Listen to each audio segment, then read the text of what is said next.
Merhaba arkadaşlar, kanalıma hoş geldiniz. Bugün sizlerle bu güzel çalışmayla birlikte olacağız. Bayan patiği şöyle göstereyim. Yandan görünüşü, arkası, ayakta duruşu bu şekilde. Altı bu şekilde. Altında dikiş var ve arkasında dikişi var. Ve düğme ayrıntısıyla süslemesi var. Turuncu ve krem rengi patiklik iple ördüm. 37-38 numara ayağı çok rahat olabiliyor. 3 numara misinalı şiş kullanıyorum. 30 tane ilmeği attım vakit kaybetmemek için. İsterseniz birlikte son ilmekleri de atalım. 34, 35 ve 36. Tekrar sayayım.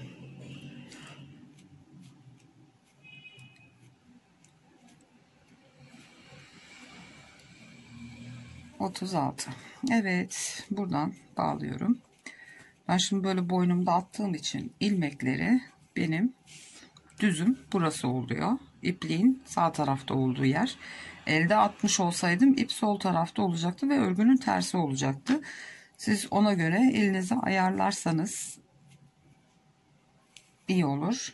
Ben ters örgüyle örüyorum haroşayı ve şimdi 36 ilmeğimizi haroşa olarak öreceğiz. Şu şekilde önden örüyorum ben. Siz arkadan örüyorsanız düz örgü olarak örüyorsanız düz örgü olarak örebilirsiniz.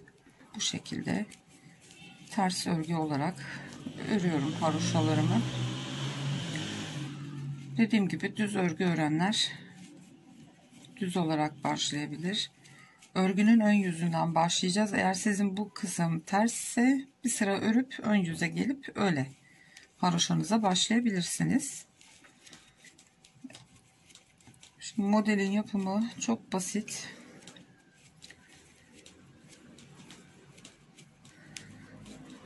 O 36 tane ilmeği, en son ilmeği düz örüyorum ben. Şu kenar kısımları şöyle düzgün çıksın diye.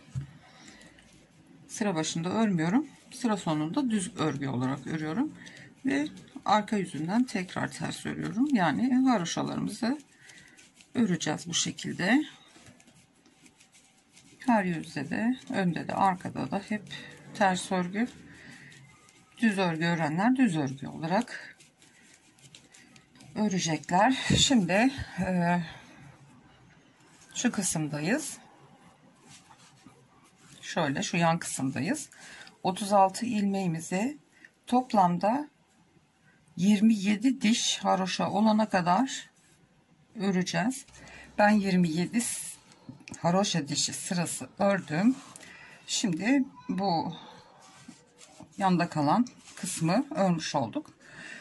Şimdi ilmek keseceğiz ve şu krem rengi ve turuncu haroşalı ön kısma geçeceğiz. Onun için önce bir 10 tane ilmek keseceğiz. Örgümün ön yüzündeyim. 27 sıra haroşa diş sırası ördüm. Şimdi ilmeklerimi 2 tane alarak ters örgü örer gibi kesiyorum ve ilmeğimi tekrar sol şişe alıyorum ve bu şekilde 10 tane ilmek keseceğim. 2 4 6 8 10 12 14 16 18 20 22 24 25 şişimdekiyle 26 10 ilmek eksilttik, toplamda 26 ilmeğimiz kalacak. Şimdi bu sırayı ön yüzden başa kadar çıkıyoruz. Renk değiştirmeyi ters yüzünden yapacağız. O yüzden bir sıra ters örgü olarak haroşayı örüyoruz. Düz örgü olarak örenler düz örecek. Evet, sıra sonuna geldim. Şimdi krem rengi ipimi turuncuma bağlayayım.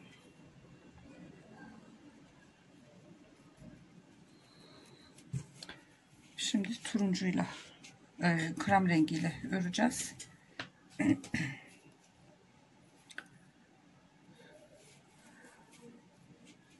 Şimdi bunlar düz örgü olacağı için, örgünün ters yüzünde olduğum için bu sırayı ters örgü öreceğim ki ön yüzde düz örgü olsun. Bütün ilmeklerimi ters olarak örüyorum. Ön yüzden de şimdi düz olarak öreceğiz. Bu ikinci sıramız. Toplamda kremle 4 sıra örmüş olacağız. Ön yüzünde düz olarak görünecek, arkada ters örgü olarak. Sadece şu turuncuyla ördüğümüz yerler haroşa, kremler düz örgü. Evet, krem rengiyle işimiz bitti şimdilik. İpi kopartmıyoruz, kalıyor orada. Şimdi turuncuya tekrar geçeceğiz.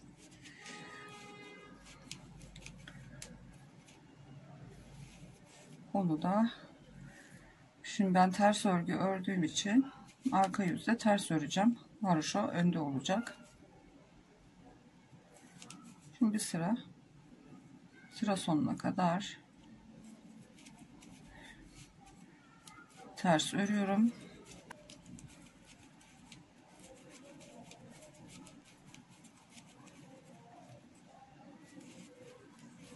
Evet. Şimdi ilk haroşa sıramı örüyorum. İlk diş haroşa sırası oluşuyor böylece. Gördüğünüz gibi ilk diş haroşamız oluştu. Şimdi bir sıra daha tersinden gideceğiz. Bir sıra daha yüzünden örüp tekrar krem rengine geçip 4 sıra düz öreceğiz. Bu şekilde patiğimizin şu burun kısmında 10 tane krem rengi sıra oluşacak. Böyle dörderli sıradan.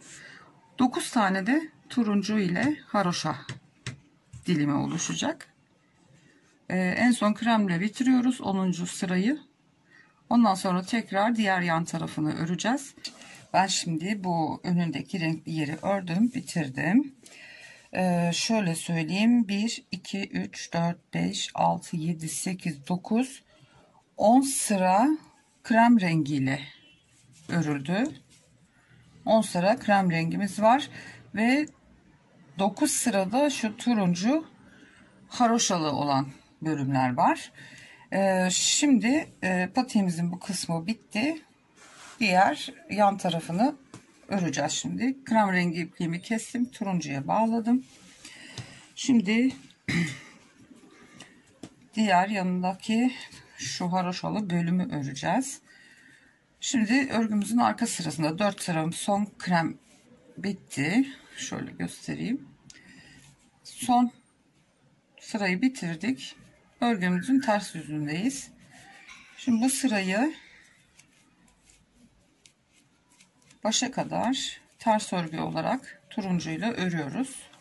Sıra sonuna kadar geldik. Şimdi burada 10 ilmek eksiltmiştik biliyorsunuz. Şimdi o 10 ilmeği yerine koyacağız. O yüzden de örgümün arka tarafından tutarken parmağımla tutup çeviriyorum ve ilmek atıyorum. Böyle 10 tane ilmeği geri atacağız. 3 4 5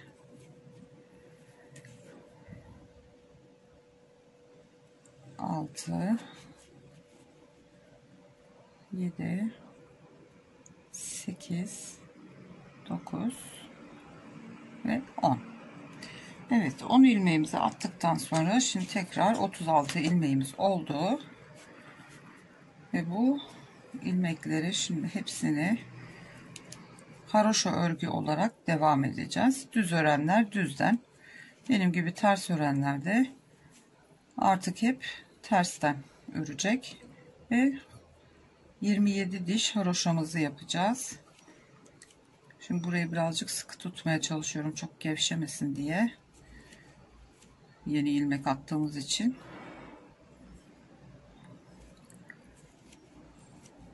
4, 5,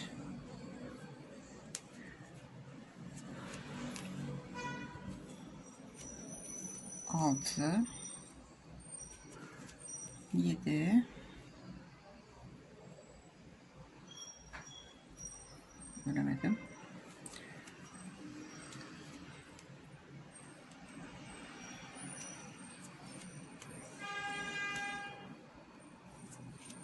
8, 9 ve 10. Evet, attığımız 10 ilmeği de ördük. Şimdi geri kalanlarını haroşa olarak devam ediyoruz. Ve toplamda 36 ilmeği elde etmiş olduk. Bu haroşamızın ilk dişli sırası. Bunun gibi daha 26 haroşa dişi daha öreceğiz. Toplamda 27 diş haroşa olana kadar. Ondan sonra keseceğiz ve patiğimizi dikip bitireceğiz. Ben bitirdim. Diğer tarafın 27 sırasında ördüm. Bu şekilde bir parçamız oluştu. 27 diş haroşa bitti. Örgünün arka yüzünde kaldım. Şimdi bu sırada ilmeklerimizi keseceğiz. Ondan sonra da dikiş işlemine geçeceğiz. Şöyle göstereyim hemen. Şu şekilde haroşa örer gibi gene tersten. Tabi düz örenler düz kesecek. 2 ilmeği alıp kesiyorum. Şişime geçiriyorum. Tekrar 2 ilmek alıyorum. Şişime geçiriyorum. Tekrar ilmek alıyorum. Bu şekilde ilmeklerimizi kesiyoruz. Evet, son ilmeğe kadar kestim. Şimdi ipimden birazcık bırakarak kesiyorum.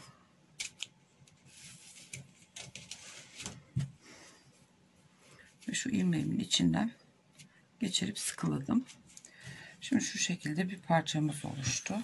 Evet, şimdi şu burun kısmımız olacak. Şurası.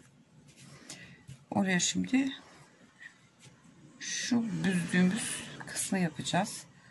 Buraya bir büzme işlemi yapacağız. Onun içinde şimdi ipliğimi düğümledim. Şu turuncunun olduğu yerden başlıyorum. Şu şekilde turuncunun dibinden batıyorum hemen. Aralıklı aralıklı teyeller gibi.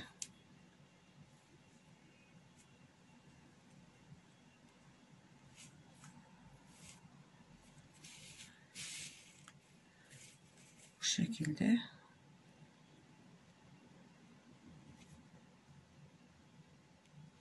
Ön yüze çıkmasın diye ipler. Bu şekilde arka yüzden ilmeklerin arasından geçiyorum.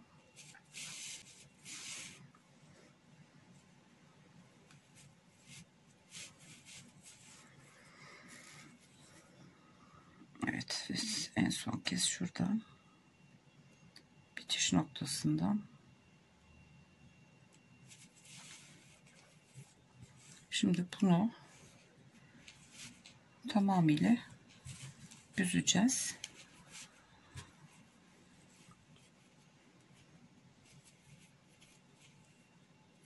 Şöyle sıkıca düğümleyelim.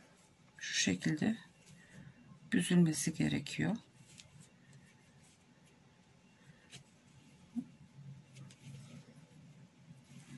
Şöyle 2-3 kere de düğüm atalım. Sıkı dursun. Şu kısa ucu keseceğim.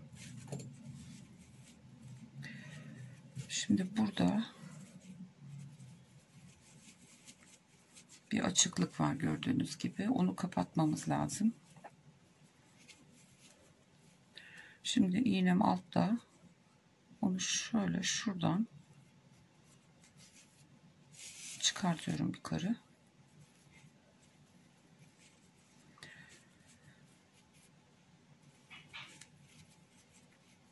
Şöyle karşılıklı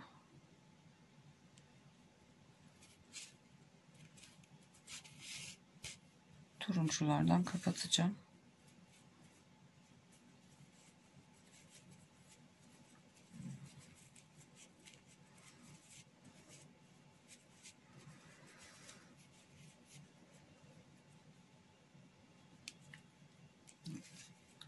Şöyle kremlerden de batalım. Tam karşısına denk gelen krem renginden bir ilmek.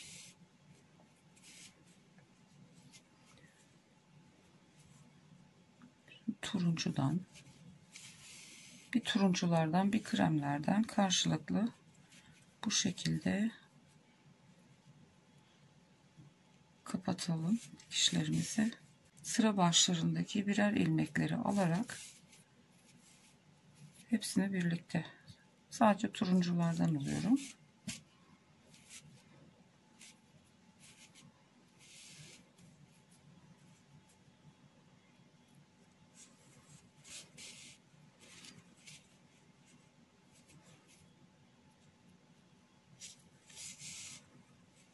Evet, ve iyicene büzüyorum orayı. Gördüğünüz gibi hiçbir boşluk kalmadı. Şimdi aynı işlemi aşağıya da yapacağız. Evet, şu patiğimizin burun kısmı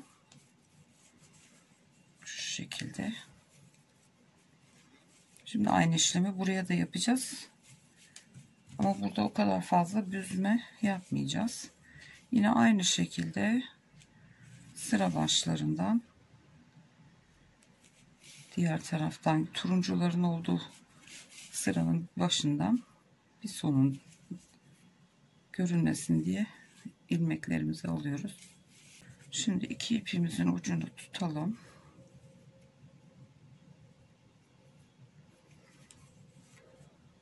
Şöyle birazcık çekelim. Yani şu yuvarlaklığı sağlamak için çok fazla büzmemize gerek yok. Ve ipimizi şurada 2-3 kere düğümlüyoruz. Sıkı sıkı açılma yapmasın diye. Evet, şu kısa tarafı gene kesebiliriz. Şimdi bunu buradan da dikebiliriz. İsterseniz iç yüzünden de dikebilirsiniz. Hiç fark etmez. Ben hazır ipim buradayken dikmek istiyorum. Şimdi turuncudan çıkıyorum. Yüzünden dikeceğim ben. Şöyle karşılıklı tuttuğum zaman kremler kremlere, turuncular turuncuya tam denk geliyor. Ön tarafta burun kısmında yaptığımız gibi yine karşılıklı ilmeklerden ala ala dikeceğiz. Evet, burun kısmı üstü ve altı dikildi, bitti. Şimdi şu bıraktığımız, kestiğimiz yerde bıraktığımız iplikle şu arkadaki ve şu alttaki dikişimizi yapacağız. Bunu da dıştan dikeceğim.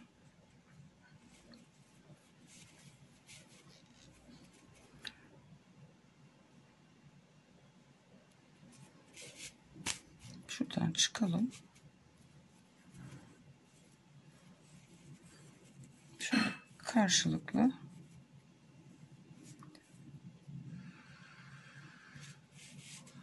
birer tane haroşa dişlerinden alarak dikmeye başlayalım.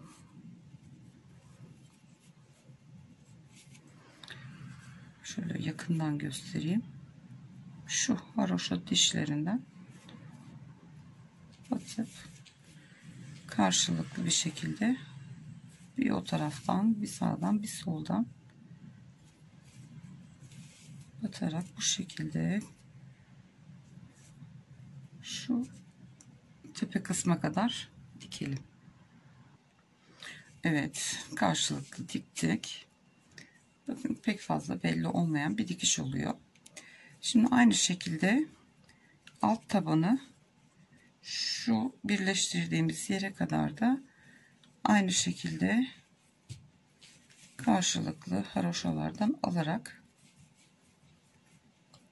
dikebilirsiniz. İsterseniz şu kestiğimiz yerdeki şu ilmeklerden de dikebilirsiniz.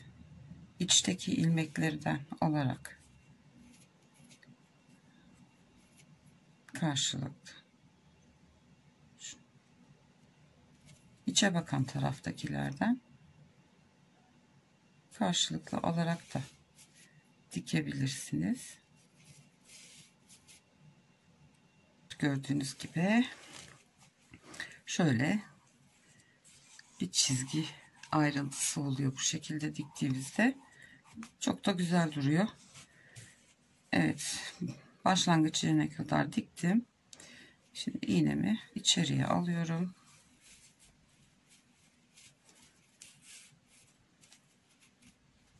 Evet, sıkılamadan evvel birazcık şöyle esnetelim, gerginliği gitsin. Şimdi şu ipimizi de yürütüp saklayalım. Dikiş işlemimiz de bitti.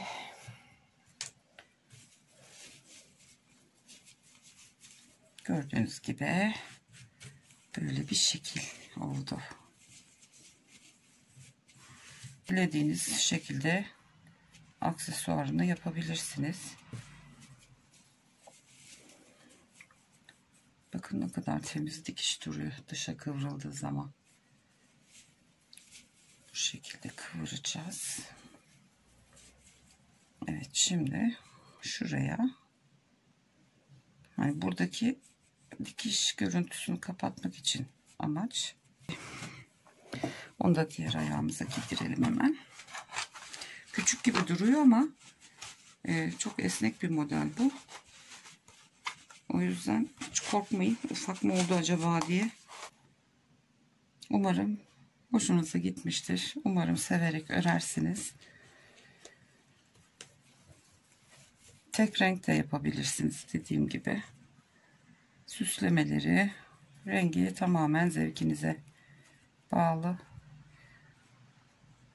Evet arkadaşlar, bu videomuz da buraya kadar. Beğenmeyi, yorum yapmayı lütfen unutmayın. Kanalıma abone değilseniz ücretsiz olarak abone olabilirsiniz. Bir sonraki videoda görüşünceye kadar kendinize ve sevdiklerinize çok iyi davranın. Hoşça kalın.